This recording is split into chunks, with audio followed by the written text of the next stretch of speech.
We're here in Geneva, in Switzerland, at the Overcoming Inequalities in a Fractured World conference hosted by the United Nations Research Institute for Social Development.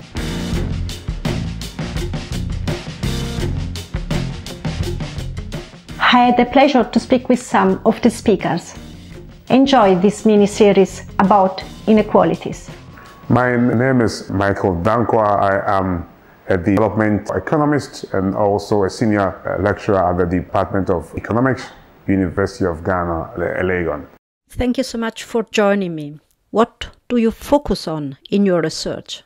My main research interest is in development economics with a focus on issues of poverty and inequality and inclusive growth. Issues of poverty, issues of inequality, issues of informality are key issues that if we are able to confront, would open the door for improved welfare in our part of the world. The title of your presentation here at the conference is Inequality and Institutions, Exploring the Mediating Role of Political Settlements. What are the main questions here? The issues are quite clear here. For any country to grow, to develop, it would need what we call institutions. So the institutions would facilitate the growth and the development process, right? But the institutions don't just grow. The institutions don't just develop. There are things that go into it. And one of them is what we call political settlement. So political settlement is a big word, but what it means is the distribution or the balance of power within a state. All right. So how does the balance of power within the state, how does that affect institutions? And how does that affect the development outcomes, just as I said earlier, on issues of inequality and that of poverty? What is the situation and what is happening in Ghana and in the other sub-Saharan countries that you have analyzed? Excellent. So what actually happens is this. The political elite or the elite feed on the state. So they actually derive their influence and their power and their wealth and their status right from the state. So they are much interested is this. How can they continue to hold on to power so that they can always gain from this? So there's that, what we call the politics of holding power. So that is the bigger, how do they hold on to power? And one way of doing this is through patronage, right? Through what the political scientists would call clientelism. That is one way of doing it. But once they begin to do that, we lose focus on the people. It's just on them. How do they hold on to their power? How do they win the next elections? That is all that they actually interest. So is that politics of holding power, which is centered on a few people at the detriment of the entire population. And this would in turn perpetuate poverty and inequality. So if you take a country like Ghana and some other sub-Saharan African countries, what happens is this. I mean, patronage is very intense. It's very deep. It starts even within the parties themselves. So if there is elections within a party to elect even local executives, there's loads of patronage. To elect the leader, there's patronage. And then there's the bigger patronage, the bigger clientelism when the main parties have to go into elections as well. So this is what is going on, but the main thing is that it shifts the focus from the people, from the welfare of the people, to a welfare of a few in individuals. Is this not somehow the norm for politics everywhere? Excellent. This is one question that I have been asked over and over. Is this not the same politics? Yes, it is politics everywhere, but it is a bit different, when you come to sub-Saharan Africa. Yes, there is patronage, but the intensity of the patronage in parts of sub-Saharan Africa is quite deep. So I'll give you a very good example. I mean, one would actually expect that if a new party to power and starts work, yes, definitely there will be changes at the Justice Ministry, but it goes far beyond that. So it goes as even to the point where civil servants, public re-election officers, I mean, it's quite intense that, many of the public servants are even, removed from office. So anyone who is seen to be aligned to the other political party is, also removed. So it's quite, and then we have the entire corporate governance thing where boards of corporations and, government institutions are already formulated by the government. So if you have a new government in power, the president would make more than 6,000 to 10,000 appointments because he's appointing everybody. But that's not what happens in the developed world. Yes, there is room for the president or the prime minister, but it's not an open door where he can do whatever. And this tends to affect the institutions. So there is that politicization. So they use the institutions for their own gain. So they would appoint brothers, sisters, family people, party people who may not even have that expertise, but they will still put them there. But there's that bigger question. Why do they do that? It's the politics of holding power. They're so consumed with staying on to power that they will do anything to stay on power at the detriment of the people. And that's what is actually going on. And that's quite different from what happens, So if you take many of the developed countries, there are some check and balances.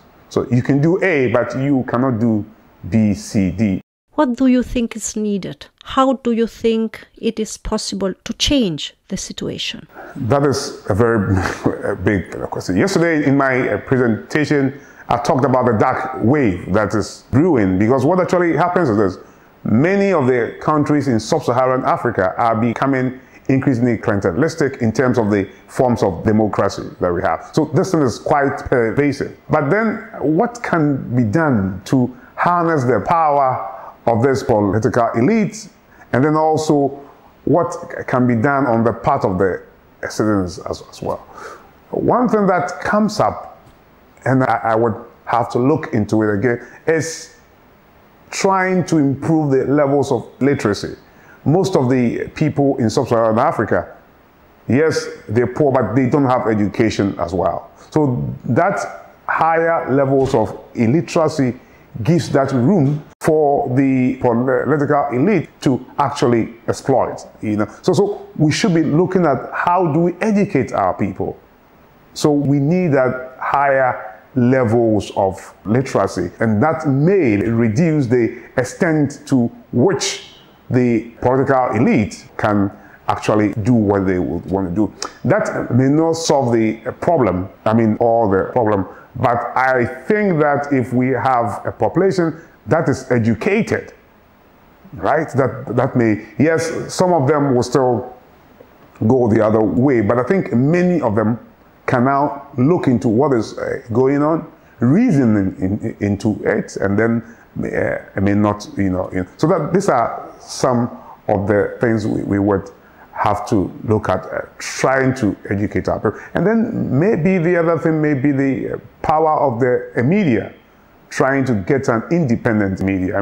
You take places like many sub-Saharan African countries. Yes, the media is vibrant, but they have their own issues. They're not paid well, so there is that tendency for them to be aligned to political parties and actually do the bidding of this party. Once they can influence them with money and on and on. So we need to get to that level where we have that independent media, strong, vibrant, that can stand up against the elite. And then also with regards to the media as well, yes, we still need to look at the content of media. Back in sub-Saharan Africa, one would say the quality of the journalists that we have.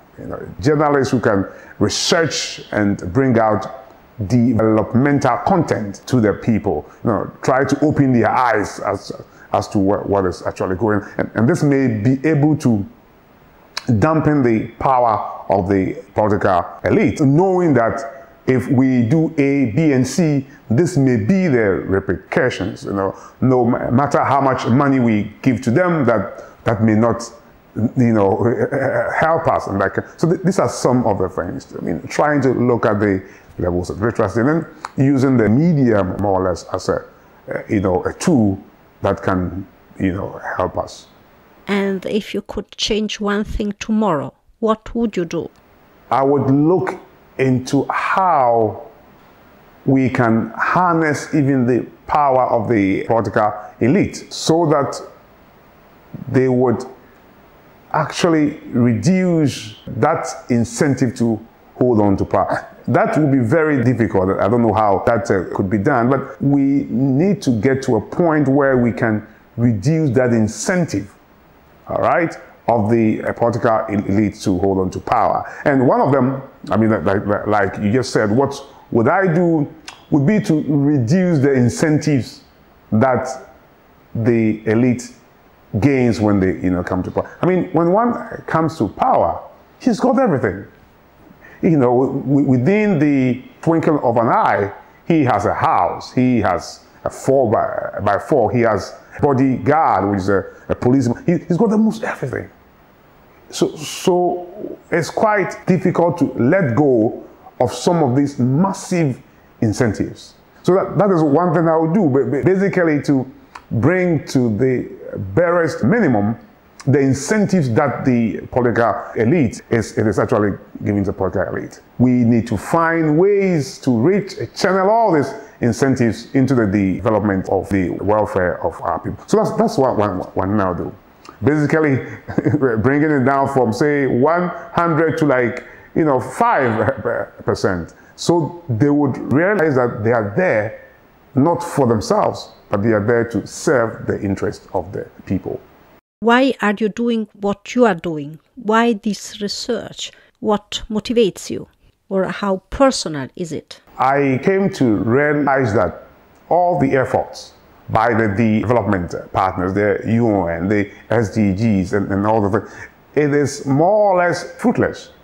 The efforts by the World Bank, it's more or less fruitless if the underlying or the shifting political settlements are not addressed. If these things are not addressed, I am sorry. We can roll down a million incentives. We can have MDGs, SDGs, we can extend the dates over and over, but Africa, sub-Saharan Africa, and the rest in the global south will still be where they are, because there are some fundamental things we would have to address, and that is the balance of power and how it actually influences the quality of the institutions and therefore the development outcome. If the balance of power is not addressed and it's business as usual, so we would have to keep on drumming this. Most of the development partners seem to appreciate it, for now, but we would have to keep drumming this home, doing more research on this. That's why I carried out this research, which was a quantitative research. Most of the research is more argumentative, trying to put the pieces together. But I felt, look, why not do something quantitative that just would tell the story from a different angle? That look, there is a dark wave, it's quite gloomy if we don't address the underlying politics and the power relation. So that's why I'm doing it, and I hope I have many other research work going on, looking at the dues environment and how it affects the development outcomes and so many other things. But this is more of an advocacy, more or less, in terms of the research I do, so that the development partners and then the political elites themselves would realize that, look, we are going in circles and will not get anywhere if we don't address this. Do you have a dream? Yes, I have a dream. As a development economist, One would want to see improvement in welfare of our people. That is key. That's why we do what we do. So you take many of the countries, I am from Ghana, poverty levels have actually stagnated. Over the last 5-6 years, we haven't seen any, not even a 1% decline in terms of poverty. Inequality is actually going up. It's up from about 0.423 to about 0.43. So we're not making progress. We're just not making progress. Whatever is being done is not being translated into the welfare of our people. And that's my dream. That's what I would want to see. And so I always say this, we would have to move from what I call business as usual. So there's that thing, you know, business, people are just doing the things they're doing, business, but they're not looking at the outcomes. There are no outcomes.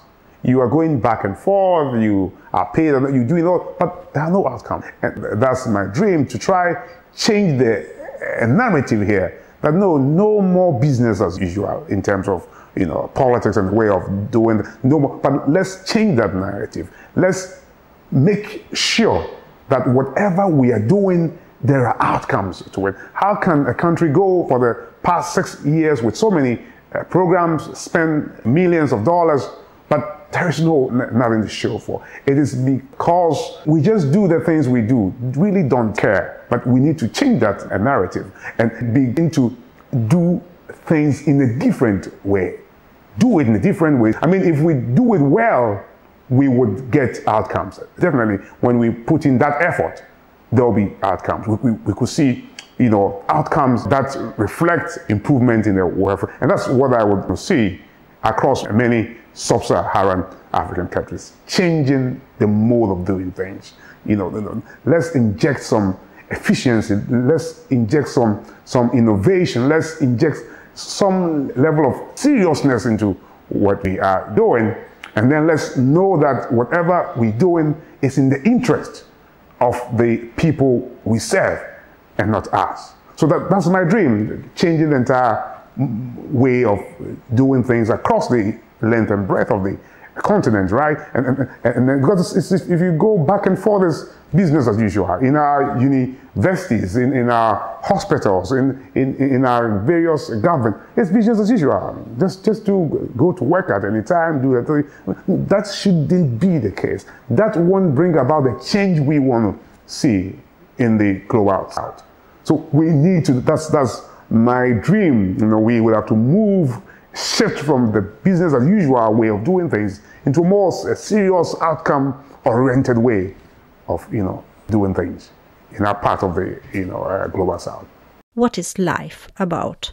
For me, life actually has to do with more or less seeing others getting past where I have gotten to. So I have many students that I have supervised and have taught, and that is the only message. I don't grow up to become like me, but you need to grow up to be better. I mean, I think that is the case, and I've seen that through many of my students, you know, who are now doing excellent things across the world. So that's for me, that's life. I mean, you know, trying to encourage, you know, our younger ones, trying to let them know that there is hope, you know, and they can do better. Why? Because they can do better because they have more opportunities than we had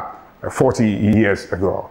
So what stops them from doing more than we do? So that's what I do. I try to, for me, that is life, and that's what gives me that joy, seeing, you know, trying to encourage them, trying to push them up, and then trying to let them know that they can get anything. They can get anything if they put their hearts and mind to you know, it. Thank you so much for this conversation. Thank you so much. Thank you so much for watching. Thank you so much for listening, and thank you so much for sharing. Next time, we are going to continue with our mini-series about inequalities. I hope to see you soon again. Bye and ciao.